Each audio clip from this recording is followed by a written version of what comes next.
de cette série, étude expérimentale du dipôle électrique. Il y a 3 parties qui sont indépendantes. Première partie, dipôle, résistance et condensateur en série. Donc, première partie. Vous l'avez fait. Est-ce que vous l'avez fait sur une feuille ou des feuilles indépendantes? Vous l'avez... Ben, donnez-moi ce travail. Tu l'as fait sur le cahier, tu l'as laissé... Non, j'écoute d'abord. Puis je réplique.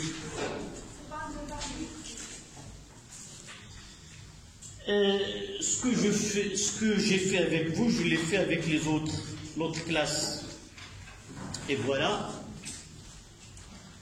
J'ai rien dit. Et ils ont maintenant l'habitude, chaque fois que je donne une série, ils essaient de la traiter, de la mettre. Ben, si tu as fait comme eux, tu me donnes.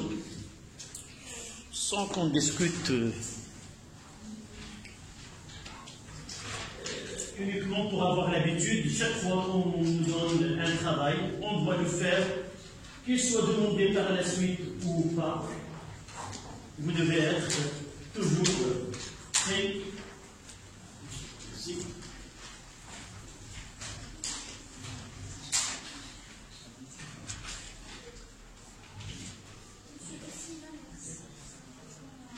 Tu la gardes.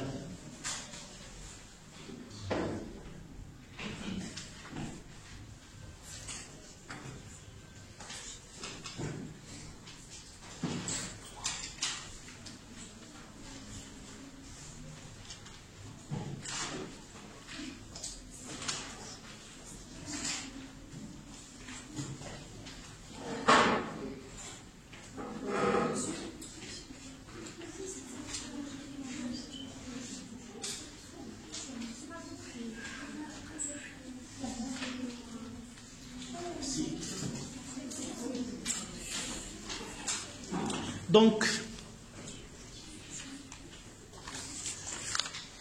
la première des choses, c'est pour la présentation de ce travail. J'ai là, comme exemple, 3 feuilles qui sont magnifiquement présentées. Ça veut dire que celles qui ont fait ce travail, il leur donnait une grande importance. Avec l'écriture, avec rendre fluorescent la partie, et même couper une figure, il a un schéma et l'a collé sur avec tous les données. Ça veut dire que ces élèves considèrent que le travail mérite d'être bien traité. Et je vous félicite pour ce travail-là. Et par la suite, on... Donc, la première question 1.1. Donc, les données sont... Ils nous ont donné un schéma où il y a un générateur idéal de tension, un interrupteur, un conducteur ohmique de résistance R, un condensateur, les deux en série. La première question, c'était 1.1. On utilise une interface d'acquisition plus ordinateur pour observer la tension ou les tensions U, C et E en fonction de temps. Première question, 111. À quel point A, B, D ou M un circuit doit-on relier les voies 1 et 2 et la masse de l'interface pour visualiser UC sur la voie 1 et E sur la voie 2. Donc je dois refaire le schéma.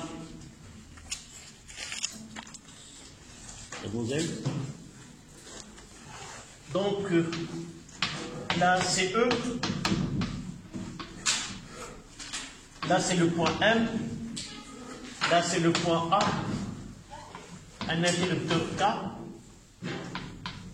conducteur ohmique de résistance R, un condensateur, et là, c'est I.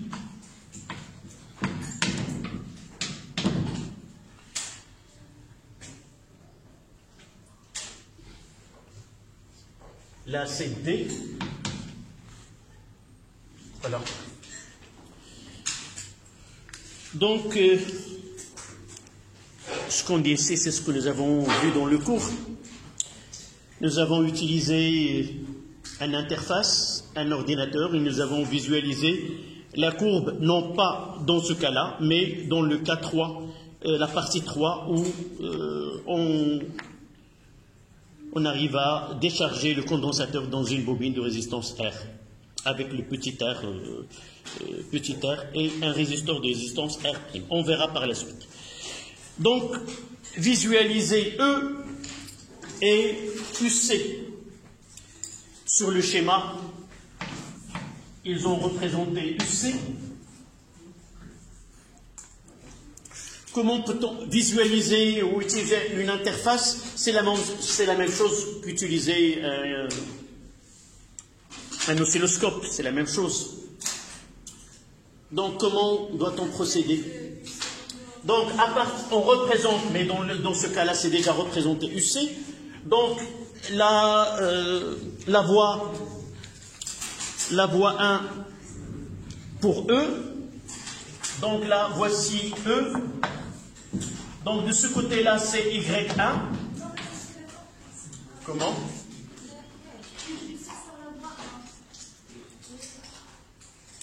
La question, on utilise une interface d'acquisition plus ordinateur pour observer les tensions UC et E en fonction de temps. 111. À quel point A, B, D ou M d'un circuit doit-on relier les voies 1 et 2 et la masse de l'interface pour visualiser UC. Donc là, c'est 2. Et là, c'est la masse. C'est déjà mentionné M.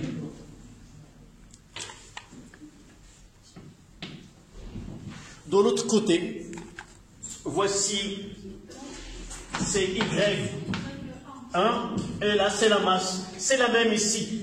Puisqu'il n'y a aucun, normalement on mettra ici M, puisqu'il n'y a aucun dipôle entre ces deux points, je peux même garder uniquement celle-là.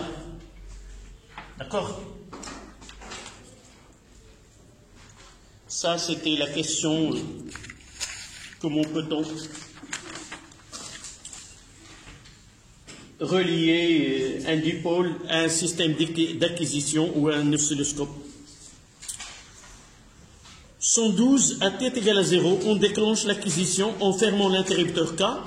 Les courbes UC est égale à F de T et E est égale à F de T sont données en annexe document 1, évidemment à rendre avec la copie. La question, qualifier les deux régimes en fonction de fonctionnement du circuit en choisissant parmi les adjectifs suivants: périodique, permanent, pseudo-périodique, transitoire. Préciser les dates limitant chacun de ces régimes.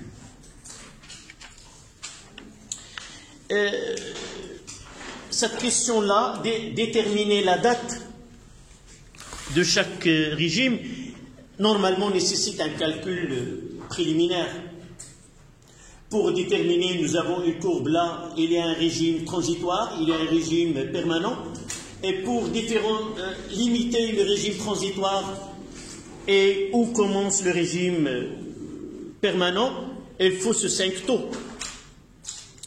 Donc, mais par la suite, on demande de calculer taux.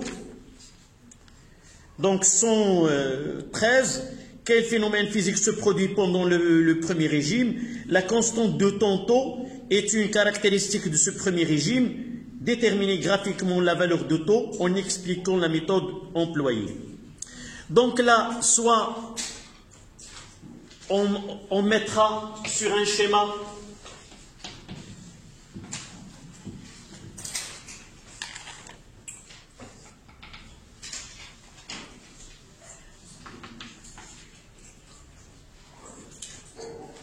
on dira qu'à partir de 5 taux,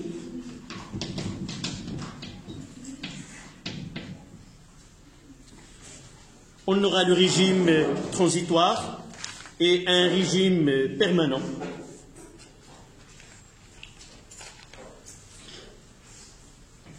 J'utiliserai une autre couleur pour visualiser E. Là, CE est égal à F de T, qui est égal à une constante.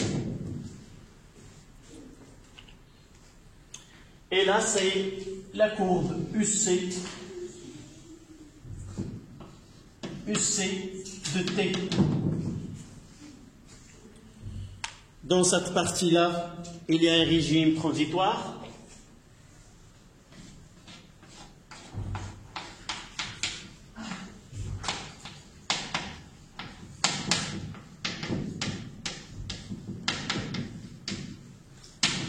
Et là, un régime permanent.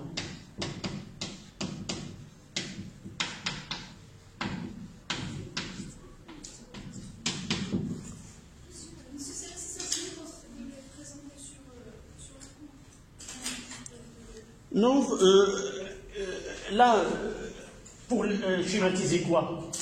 Les deux régimes.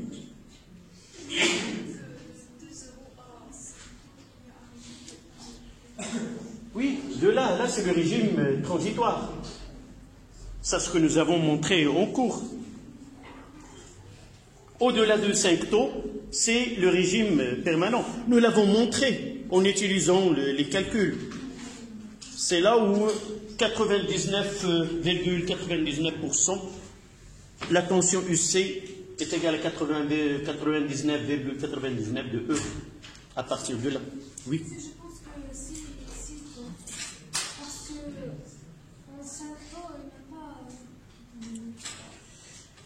Non, j'ai pas donné des calculs. J'ai pas donné de calcul. Là, c'est une question qui est purement théorique. Nous l'avons déjà montré qu'à partir de 5 taux, on peut considérer que le régime auquel obéit le circuit, c'est un régime permanent. D'accord?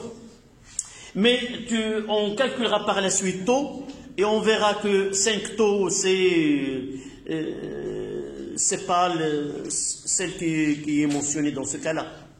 Donc, on admet qu'à partir de 5 taux, le régime permanent est le siège, celui qui siège dans le... Si tu lis la courbe, tu trouveras à partir de 9 millisecondes.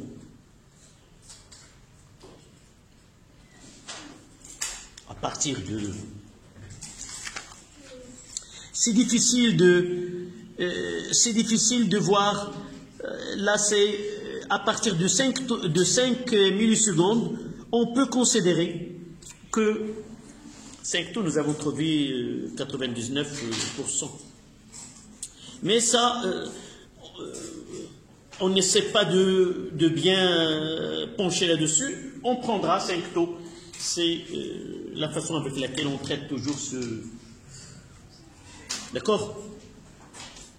Donc ça, c'était la question. Qualifier les deux régimes. Donc, au lieu de les mettre, on les mettra sur le schéma. Ou vous pouvez répondre sans faire le schéma. Vous dites, dans l'intervalle de temps de 0 à 5 taux, il y a un régime transitoire. Et le régime permanent, c'est pour t supérieur à 5 taux, sans faire le schéma.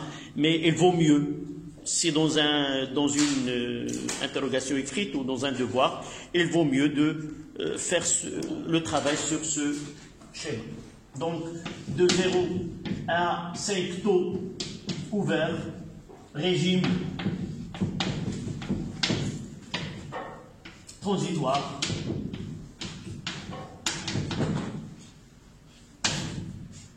T supérieur ou égal à 5 taux, régime permanent.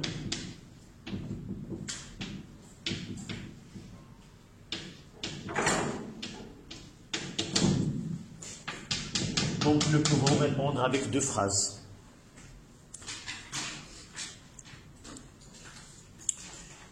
Donc 113, quel phénomène physique se produit pendant le premier régime? Évidemment, 113, dans l'intervalle dans 0,5 taux, il se produit la charge de condensateur.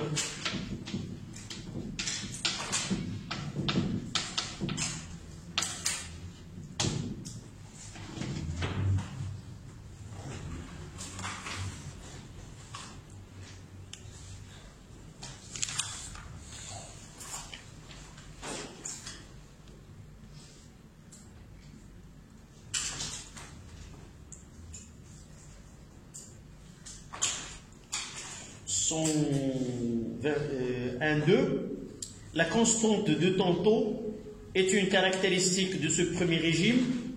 121, déterminer graphiquement la valeur de taux en expliquant la méthode employée.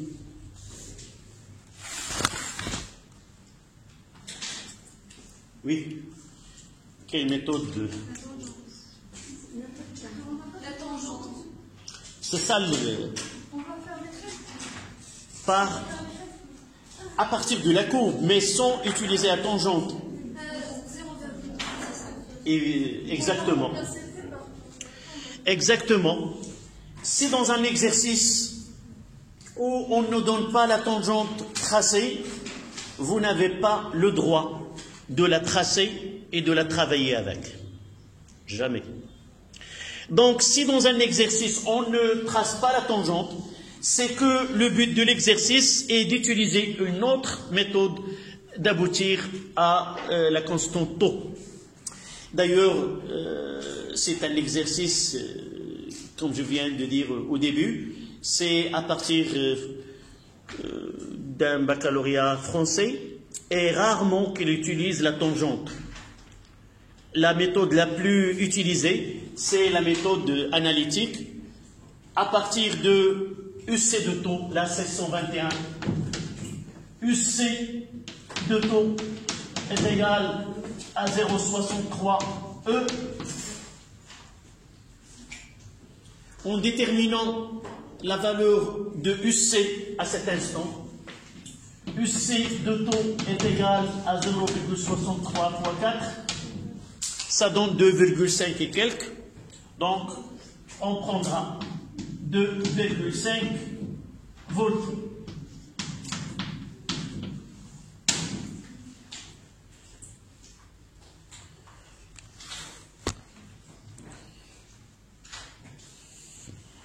Et de là, on revient à la courbe.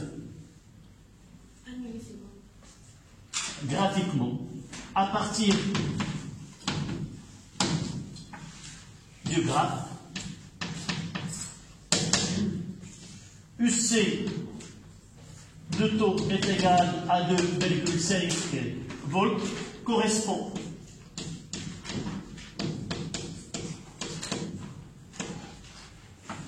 à T est égal à taux est égal à 1 milliseconde, c'est-à-dire 10 moins 3 secondes.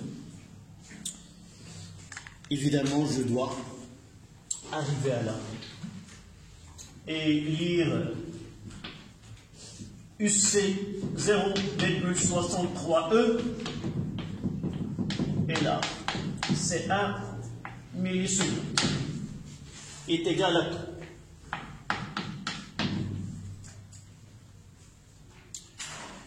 Donc, dans une question semblable, il vaut mieux de refaire soit de la tracer de nouveau, soit d'utiliser le même graphe que vous avez sur la feuille de travail.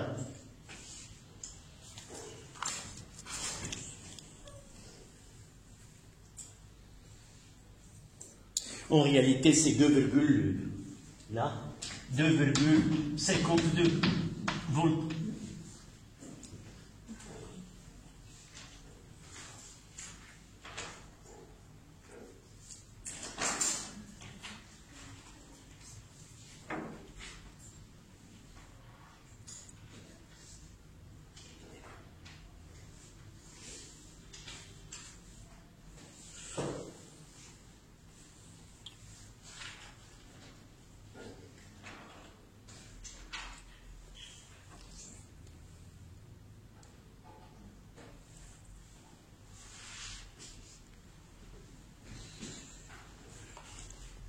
Donc là, c'est...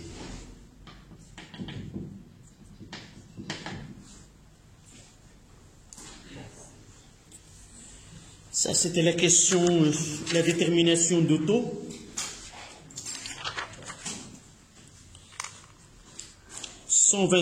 Donner l'expression littérale de taux en fonction des caractéristiques des éléments du circuit, en déduire la valeur de la résistance R.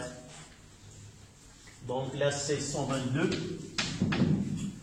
Taux est égal à RC, d'où on tire C est égal à taux sur R, C, R sur C, application numérique.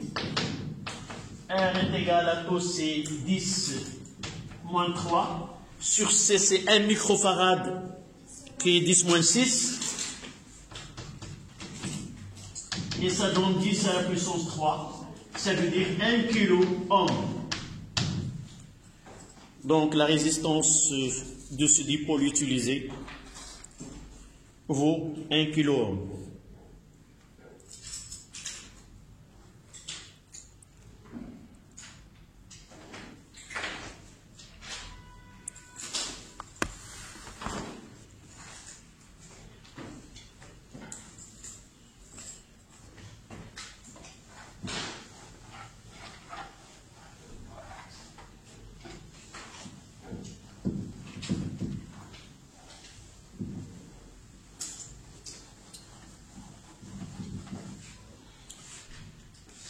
La question 1.3, en appliquant la loi d'additivité des tensions, donnez la relation littérale liant E, UR et UC. Voici le schéma du circuit. Il suffit d'ajouter UR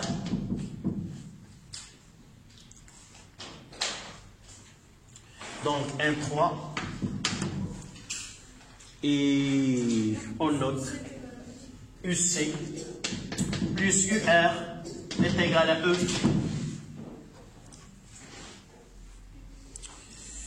Donc la relation qui relie, exprimer UR en fonction du I et en déduire une expression littérale de l'intensité du courant I en fonction de E, de UC et de UR.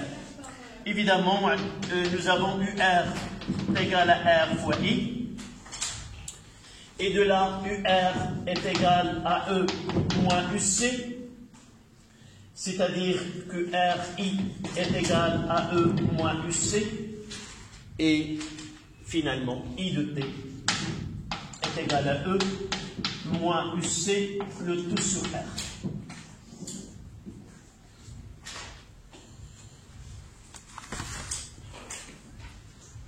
Voici l'expression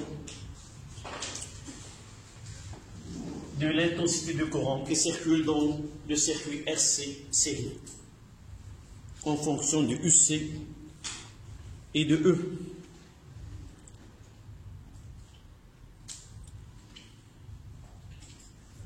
À l'aide de document 1 de l'annexe, calculez I à l'instant t est égal à 0 et à l'instant t est égal à 9 millisecondes. Calcul de I0 et de I9 millisecondes. Donc à partir de I UC0 est égal à 0. Et par la suite, I0 est égal à E moins 0 sur R. Donc ça sera 4 sur 10 à la puissance 3, c'est 4 fois 10 moins I0, c'est 4, 10 moins 3 ampères.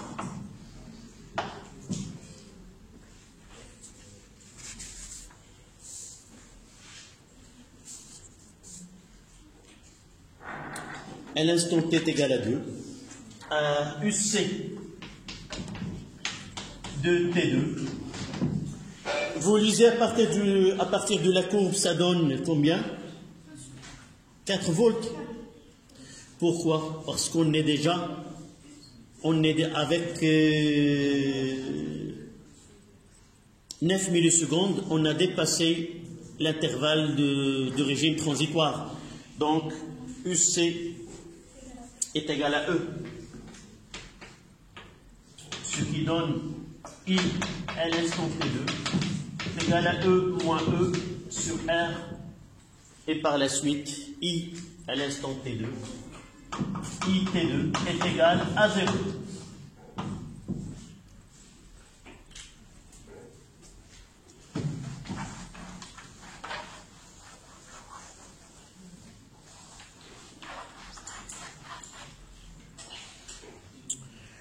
Nous pouvons répondre et dire que T2 qui est égal à 9 millisecondes supérieur à 5 taux, et par la suite on pourra dire qu'on est en régime permanent, l'intensité de courant est nulle.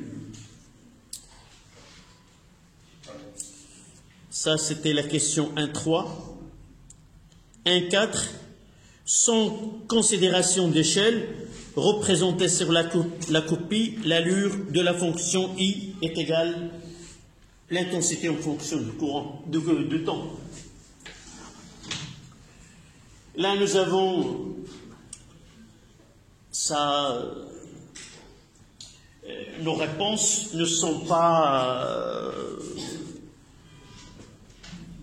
Ils sont basés sur un cours. Et nous savons que l'intensité, là, on est en régime transitoire, et les courbes qu'on représente, ce sont des courbes, comment elles sont, elles suivent une loi exponentielle. Donc, I de t, c'est une fonction qui est exponentielle. Donc, je fais, là, c'est I de t, et là, c'est le temps. À partir de 5 taux, on aura... L'intensité commence avec une valeur maximale qui est égale à 4 fois 10 moins 3. Et là, je mettrai l'unité en ampères. Et de là, je mettrai 9 millisecondes. Et là, je mettrai 5 millisecondes. Je mettrai ce 5 millisecondes là, c'est 0. Et normalement, à partir de 5, on aura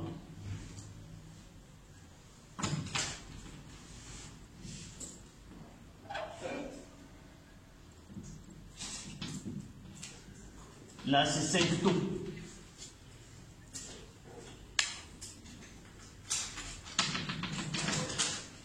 Là, c'est le régime transitoire. Et là, c'est le régime permanent.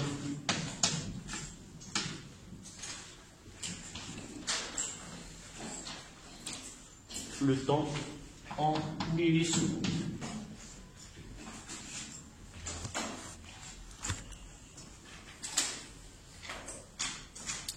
Ça, c'est la partie 1, où les questions c'était très simples, uniquement des rappels, des effets expérimentaux sont entrés dans le calcul des équations différentielles et leurs solutions.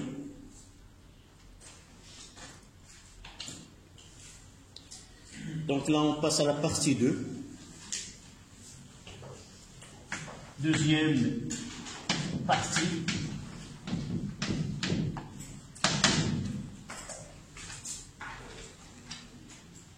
Résistance et bobine en série.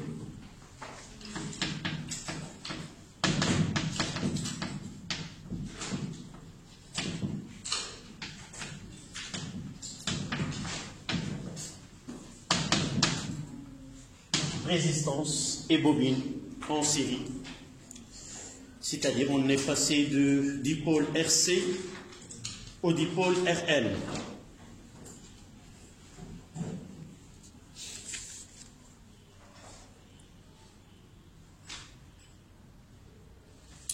Le circuit, la CE, un interrupteur, une bobine, LR et un dipôle ohmique de résistance R'. Là, c'est UR', et là, c'est UB, et là, c'est E.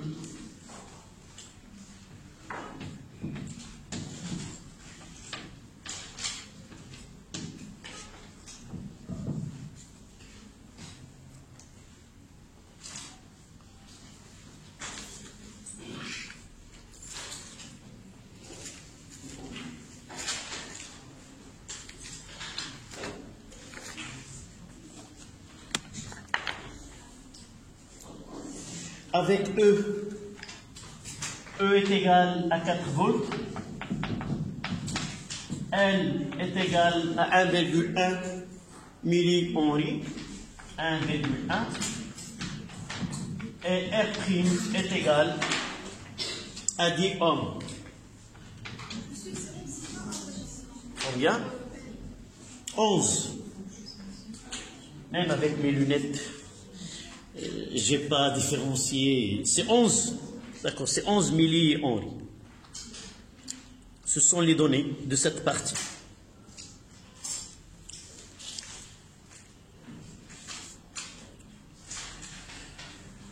Donc, de 1.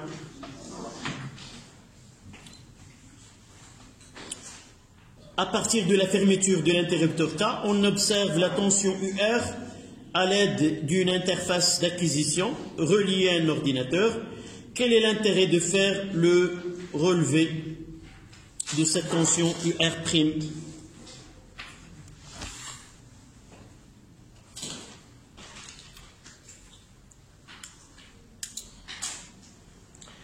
Remarquez que dans la première partie, nous avons visualisé la tension aux bornes de condensateur, et dans cette partie-là, avec le même système d'acquisition, nous essayons de visualiser l'intensité de courant qui circule dans le circuit RL. Quel est l'intérêt de cette visualisation?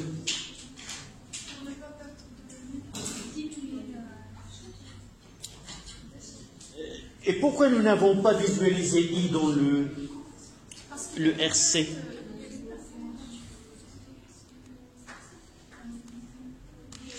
Remarquez que dans RC et dans RL, nous n'avons pas parlé de bilan énergétique. Nous avons parlé que dans le cas de RC, le condensateur, il emmagasine une énergie électrique qui est 1 demi Cu carré. Et dans le dipôle RL, nous avons dit que la bobine, il emmagasine de l'énergie magnétique qui est EM est égal à 1 demi Li carré. Nous avons déjà parlé de cela dans le cours. Nous avons différencié le circuit RC du circuit RL, où nous avons différencié le comportement de condensateur C, de capacité C, face au comportement de la bobine de coefficient ou d'inductance L. Quel est ce comportement d'une façon générale pour le condensateur? Nous avons dit deux phrases qui résument ce comportement-là. Oui, mais elle se charge et se décharge. Nous avons dit que le condensateur, elle s'oppose à la variation de la tension entre ses bords. Et nous avons dit pour la bobine, elle s'oppose à la variation de courant dans le circuit. Donc, c'est normal qu'on veut visualiser I là, parce que la bobine, elle s'oppose à la variation de I. Donc, nous devons voir I. Et dans le premier cas, nous avons visualisé UC parce que le condensateur, il s'oppose à la variation entre ses bords. D'accord? Donc, quel est l'intérêt, et on va répondre à cette question, prendre 5 minutes, quel est l'intérêt de la visualisation de liquidité? C'est parce que la bobine, son comportement est l'opposition à la variation du I. Et on va voir là ce I dans le régime transitoire et dans les régimes permanents. D'accord? Donc vous notez, et on va sortir du cadre de cette question et revenir. D'une façon générale,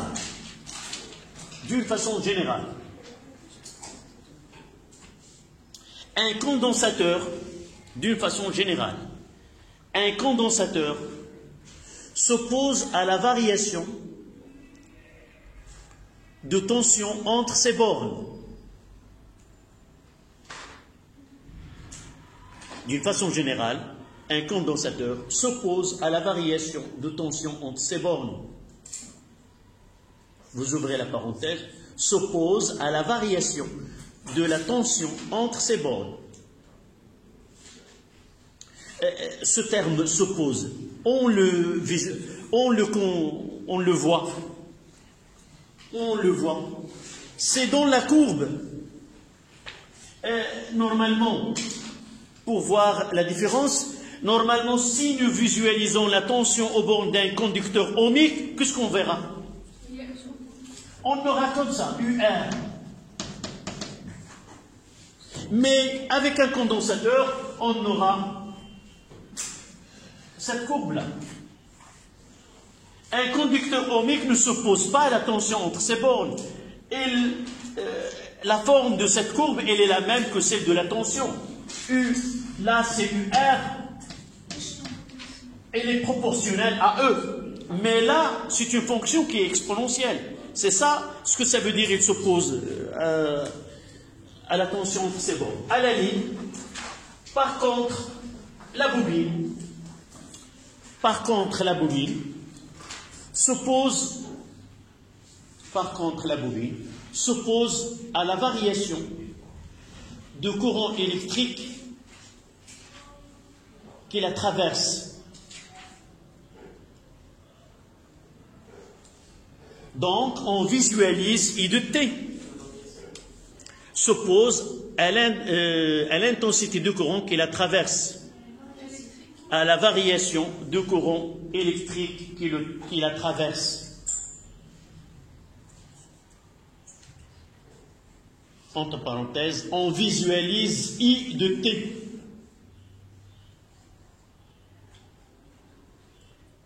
Et quel est ce dipôle qui est fidèle, qui donne cette fonction de I de T? C'est un résistor, un conducteur ohmique. Le seul dipôle qui est capable de donner l'allure de la courbe de I de T dans un circuit, c'est un conducteur ohmique. Un condensateur ne peut pas donner la forme analytique, si vous voulez, ou la forme de I de T, même la bobine. Donc le seul, c'est UR. C'est pour cela qu'on visualise UR'. D'accord? On continue dans 5 minutes. D'accord?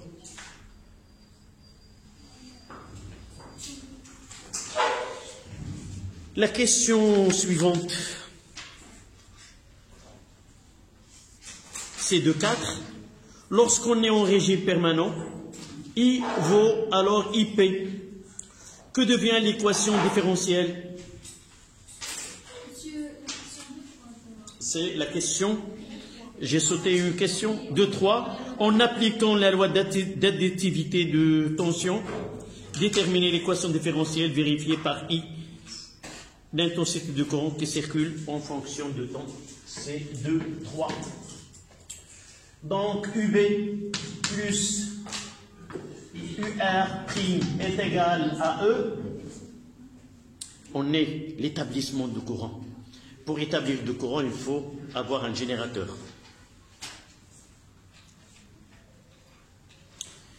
Donc, UB, dans le schéma, il y a LR, ça veut dire qu'il a une résistance interne.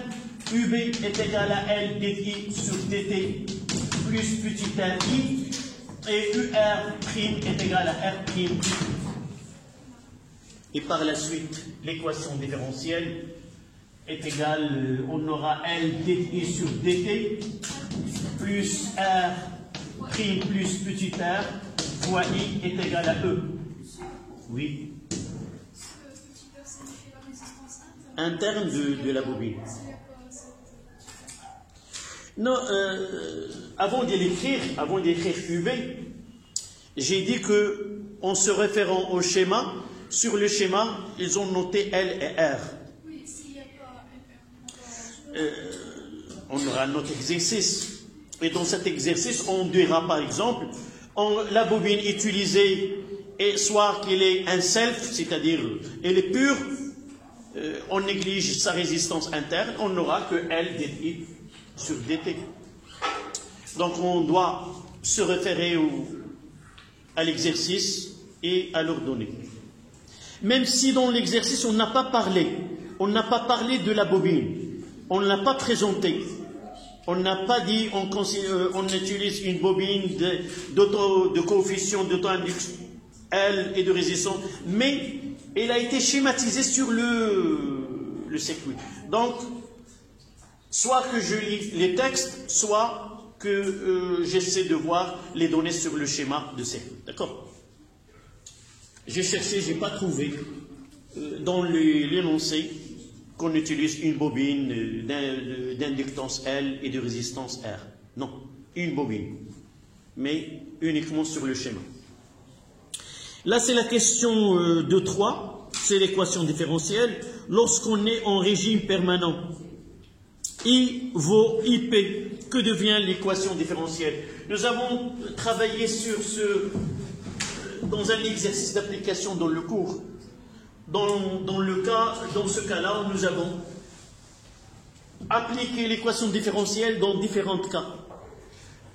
À chaque instant, cette équation différentielle, elle est toujours vérifiée. Et par la suite, si il me donne une valeur donnée, je peux déterminer soit I, soit DI, soit, comme nous avons vu dans cet exercice d'application, nous avons donné une droite qui représente DI sur DT en fonction de I. Et nous avons...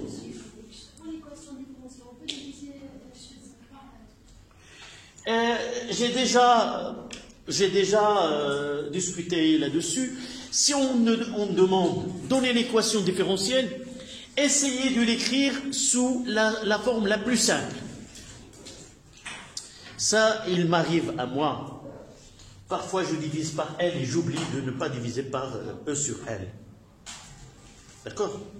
Donc, soit que tu as l'habitude de toujours de l'écrire et vous dépassez ce stade d'erreur, soit vous la gardez et vous voyez que cette forme elle est plus simple. Pourquoi? Parce que dans le régime permanent, I elle est constante. Et par la suite, ce terme-là, il va s'annuler. Et j'aurai une expression qui est très simple. D'accord? Mais chacun, ça m'arrive à oublier de ne pas diviser E par L. Parce que je me concentre à d'autres choses et j'oublie que je dois diviser par... Là, je divise par L pour apparaître tôt. Je n'oublie pas, mais j'oublie de l'autre côté. D'accord? Donc la question 2.4. En régime permanent. Régime permanent. Ça veut dire que I est égal à IP est égal à une constante et par la suite d de I sur dt, sa dérivée est nulle. Je substitue dt par dt par 0 et I par IP et j'aurai R' plus petit r fois IP est égal à E.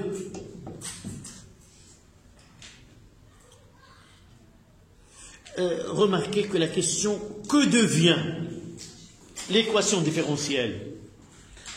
et ils n'ont pas déterminé IP. Ça veut dire, je peux garder cette expression comme ça. La question, je peux changer de question, dire en régime permanent, I est égal à IP, en déduire la valeur de IP.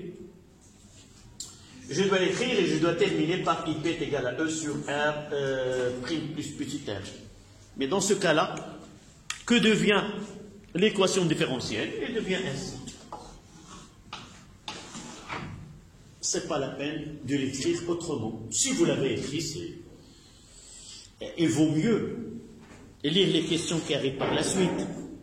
Si par la suite il nous demande de calculer IP, il vaut mieux de l'écrire IP est égal à E sur R plus R' afin de faciliter la tâche par la suite. C'est pour cela, dans un exercice, essayez toujours de lire l'exercice tout entier. Parfois, il y a des réponses qui se trouvent dans les questions qui viennent par la suite, qui facilitent la tâche aux exercices qui se trouvent au début. Oui. UP plus QUR. Par la notation là. Ça veut dire que je n'utilise pas ce R'.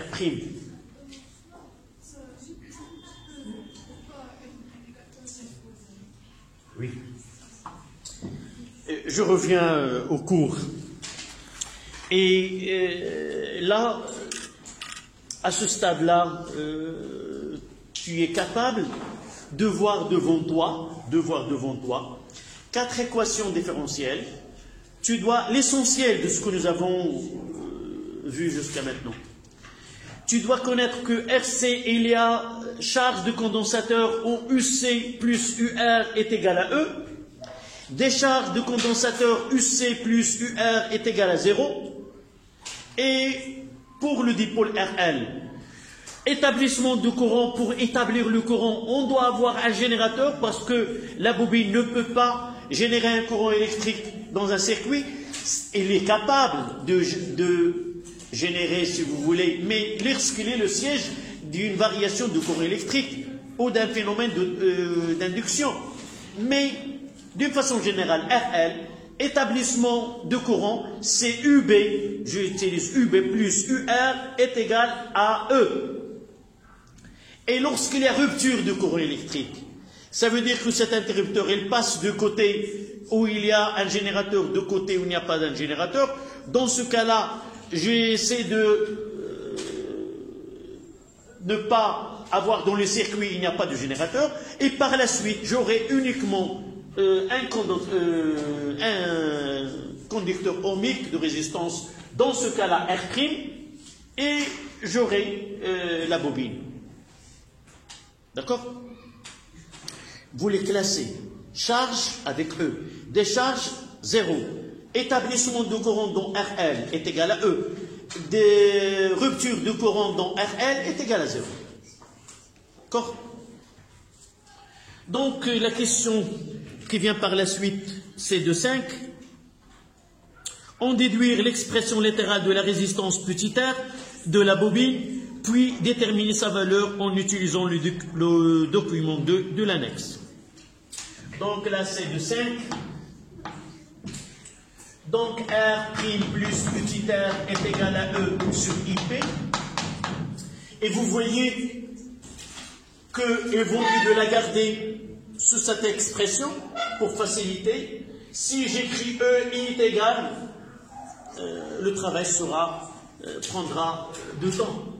Donc R est égal à E sur IP moins grand R prime.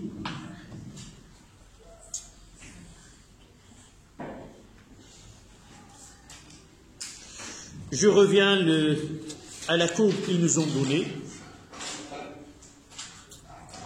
Donc, E, c'est donné ces 4 volts. Et R' est égal à 10 ohms. Et IP, je dois la lire la courbe. Combien vous avez lu? Combien? 300.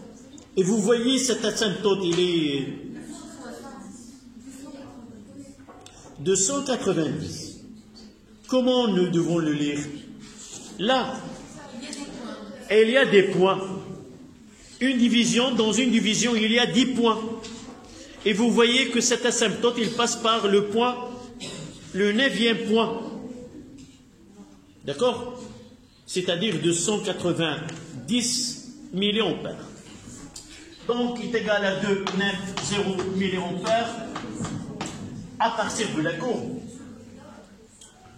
Donc, R est égal à 4 sur 10 moins, 4 sur 2,29 moins 10.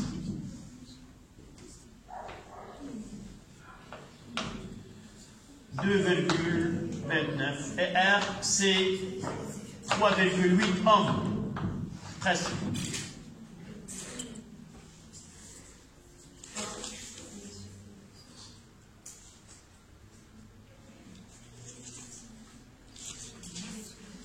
Donc, c'est la partie 2.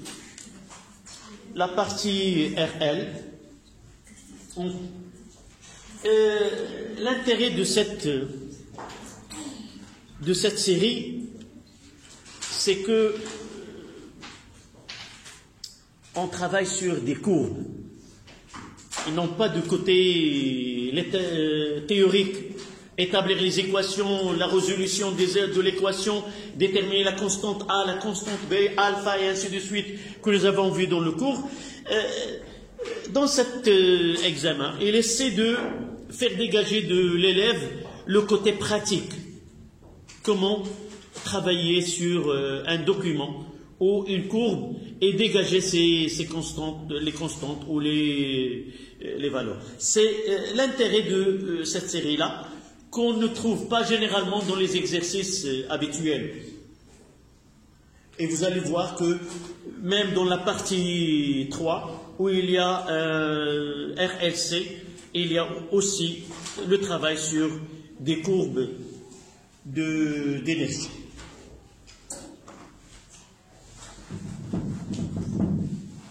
Donc la partie 3.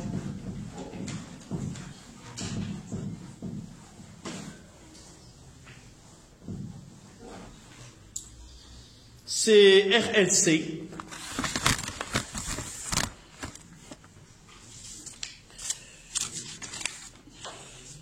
Celle que nous avons, s'il ne parle dans ce cas-là, qu'on a utilisé un logiciel et un ordinateur, c'est vraiment, nous avons fait et nous avons revu cette courbe-là au cours de la leçon. Donc, troisième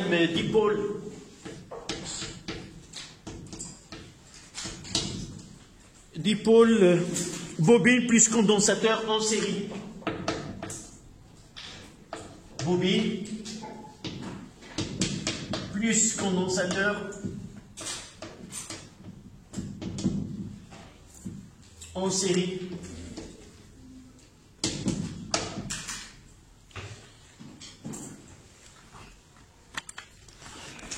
Donc la première question. Le circuit étudié, représenté sur la figure ci-dessous, est constitué d'un générateur idéal de tension continue, de force électromotrice E', un interrupteur K à deux positions, un condensateur de capacité C et une bobine de résistance petit r et d'inductance L. 3.1. Quel est le phénomène physique se produisant lorsque l'interrupteur est placé dans la position 1? Dans la position 1, en charge. En charge. Puis, on le décharge en le déplaçant dans la position 2. Donc, la première question 3.1. En plaçant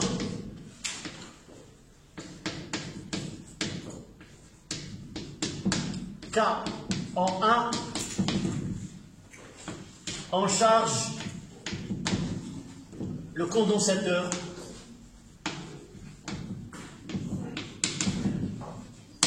sous une tension est égale à E. Sous une tension égale à E.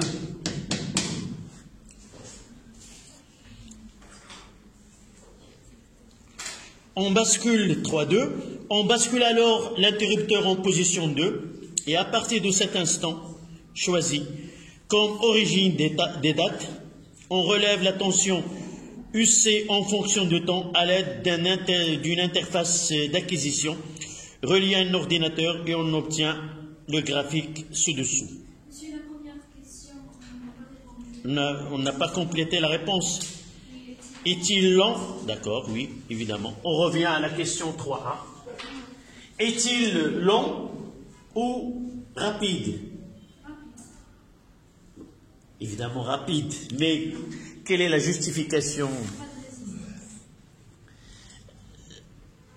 C'est pas de résistance. On doit répondre d'une façon systématique, ça veut dire. On est dans quelle partie d'électricité? RC. D'accord? Quoi qu'il en soit, on est dans RC. Même il y a des fils. Et ces fils, ils ont une résistance. Donc, généralement, il y a une résistance. Et par la suite, on dira que taux est égal à R fois C. Et la résistance de ce circuit-là est équivalente à l'énergie des fils de connexion. Et par la suite, elle est très faible. Donc, on aura une charge du condensateur de façon presque immédiate. D'accord? Ta réponse, elle est juste, acceptable, mais on doit argumenter notre réponse par les paragraphes que nous avons utilisés. Donc, en plaçant qui se fait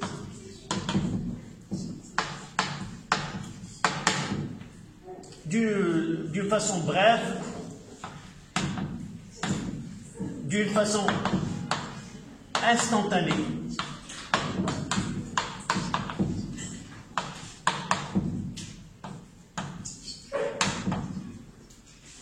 Puisque la résistance de fil de connexion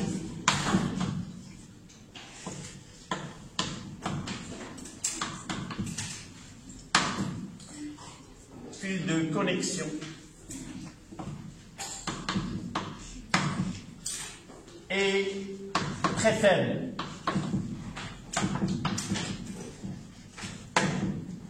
On mettra taux R, C est presque nul. Oui. Qu'est-ce que j'ai écrit? La résistance de fil de connexion. Là, voilà ce qu'il y a dans le circuit. Ça, c'est quoi? Des fils, soit de cuivre, soit généralement de cuivre. Ils ont une longueur, ils ont... d'accord? R est lié à la longueur du fil, à sa section et sa résistivité, le métal qu'on utilise. Donc, quoi qu'il soit, toujours il y a une résistance. Pourquoi? C'est pour être en accord avec ce que nous avons étudié. Charge d'un condensateur, une fois qu'on parle de charge d'un condensateur, ce qui vient en mémoire, c'est taux, et 5 taux. Donc, pour qu'il soit complètement chargé, il faut qu'on dépasse ce 5 taux. Donc, il vaut mieux de parler de taux. Et vous voyez que même, ça revient à dire que la résistance, elle est négligeable, mais on ne dit pas qu'il n'y a pas de résistance, d'accord? On est habitué à voir un conducteur ohmique dans le circuit. Là, vous ne voyez pas de conducteur ohmique, vous voyez que des fils. Et ces fils-là, ils ont une résistance. C'est pas acceptable de répondre « il n'y a pas de résistance ». C'est pas acceptable. D'accord? De relais complètement négligeable. Donc on passe à la question 3.2. On bascule alors l'interrupteur en position 2 et à partir de cet instant qu'on le choisit comme origine des dates, on relève la tension UC la question, en puisant dans le vocabulaire suivant, décrire le phénomène physique qui se produit dans le circuit, dire apériodique, annulation, électrique, forcée, mécanique, libre, non amorti, installation, amorti, oscillation. D'accord? Donc ce schéma-là,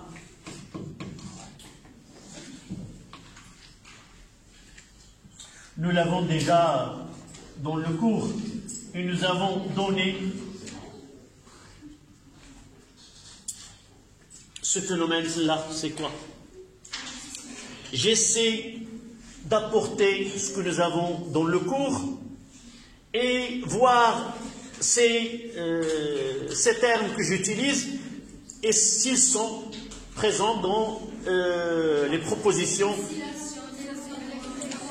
D'abord, à part ce qu'ils ont donné, ce sont des oscillations libres amorties ou un régime pseudo-périodique.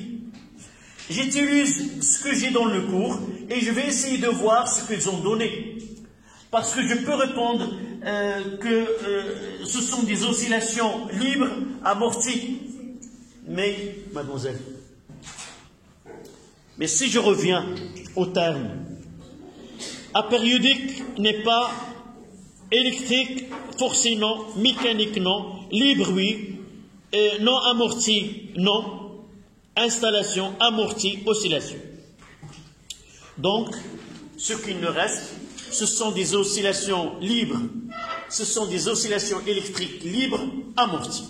Voilà tous les termes qui correspondent à ce schéma et qui sont en accord avec les propositions données. Donc on écrira, ça visualise des oscillations et il visualise des oscillations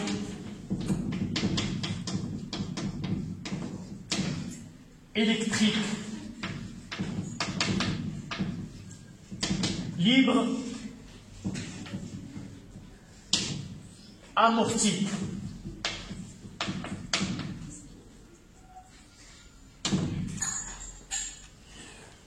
Seulement, j'ajoute des questions. Comment nous sommes arrivés à qualifier ces oscillations électriques comme des oscillations libres?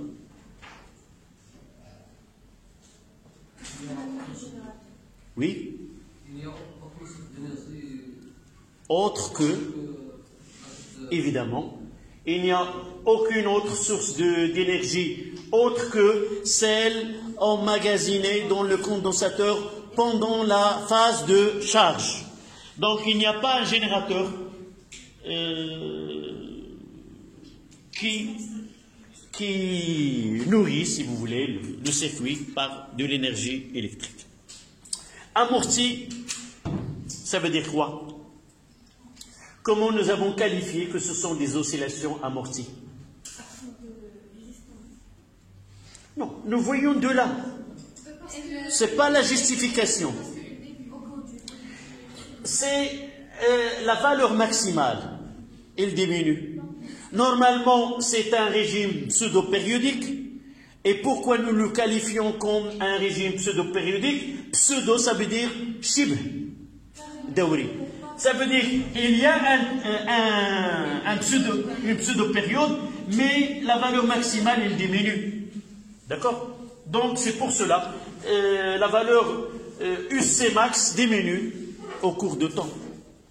Chaque période, elle diminue au cours de temps. Donc, amorti, parce que la valeur maximale de la tension après chaque période, elle diminue. On peut dire qu'il ne se répète pas de la même manière. Ça veut dire. Non, c'est pour ce que tu dis, c'est pour cela que nous avons dit pseudo-périodique, un régime pseudo-périodique. Mais amorti, ça veut dire apériodique ou pseudo-périodique? Non. Pseudo, pourquoi on l'a nommé pseudo-périodique? Parce que si nous parlons d'un régime qui est périodique, il doit avoir quoi? Il doit avoir une période qui est constante au cours du temps, il doit se répéter de la même dans le temps et garder la même valeur maximale. C'est dans le cas de circuit LC.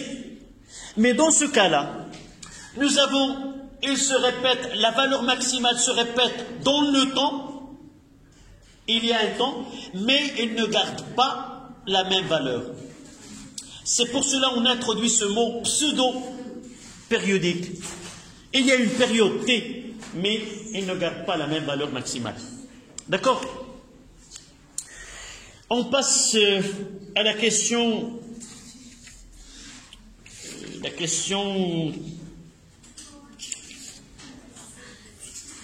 3.3. D'accord? On souhaite suivre l'évolution énergétique du circuit RLC en fonction de temps. Pour cela,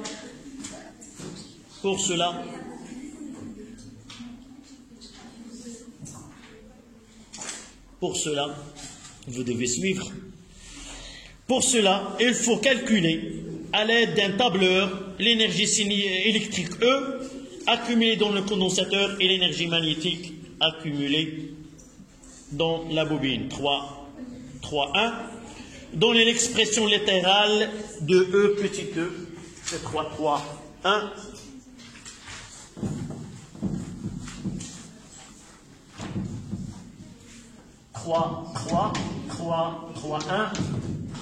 E petit e, c'est 1 demi CUC carré, et E petit m, c'est 1 demi LI carré.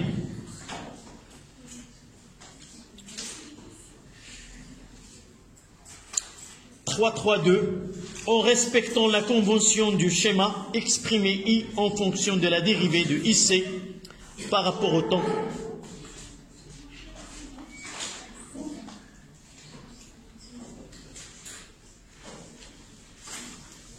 Là, c'est la question que nous avons utilisée dans le dipôle RC. 3.2. I est égal à dq sur dt. Généralement, dans RC, on l'écrit brut. I est égal à 7 dq sur dt. Mais dans ce cas-là, nous n'avons pas le droit parce qu'ils nous ont dit établir cette expression-là. Et Q est égal à CUC, d de Q sur dt est égal à C d de QC sur dt. Et par la suite, on arrive à l'expression I est égal à C d de QC sur dt.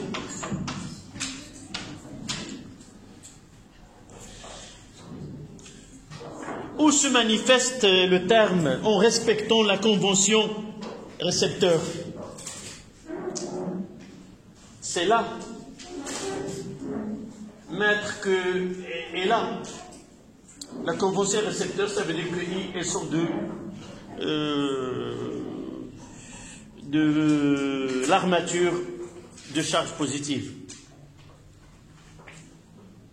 Et Q est égal à CU. C'est la convention récepteur pour le condensateur. Il nous donne les deux courbes, 3, 4, 1, en justifiant chaque réponse, attribuer les grandeurs E petit e et E petit m. Là, il nous donne les deux courbes.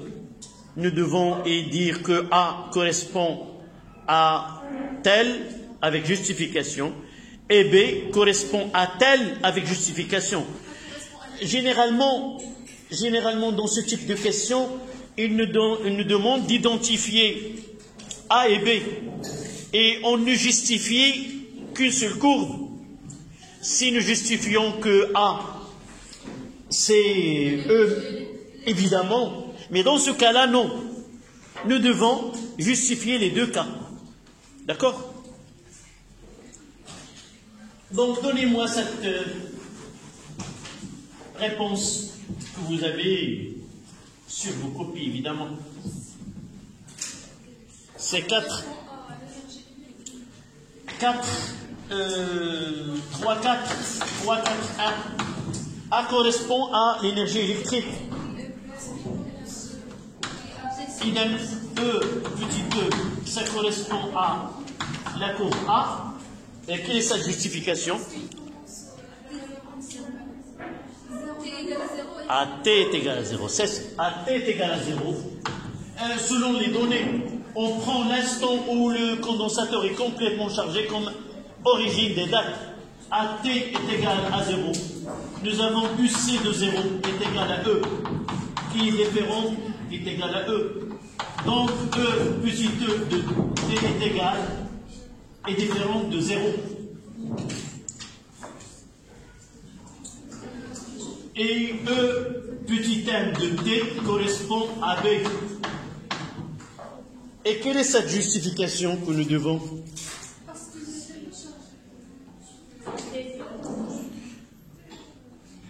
À l'instant t est égal à 0, le condensateur il est complètement chargé.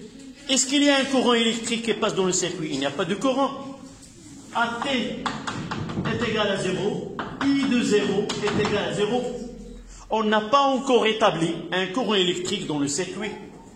Ça donne que E petit m de t de 0 est égal à 0.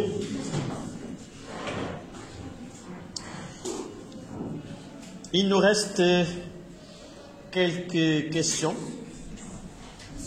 Oui. E petit e de 0. Elle est différente de 0. D'accord?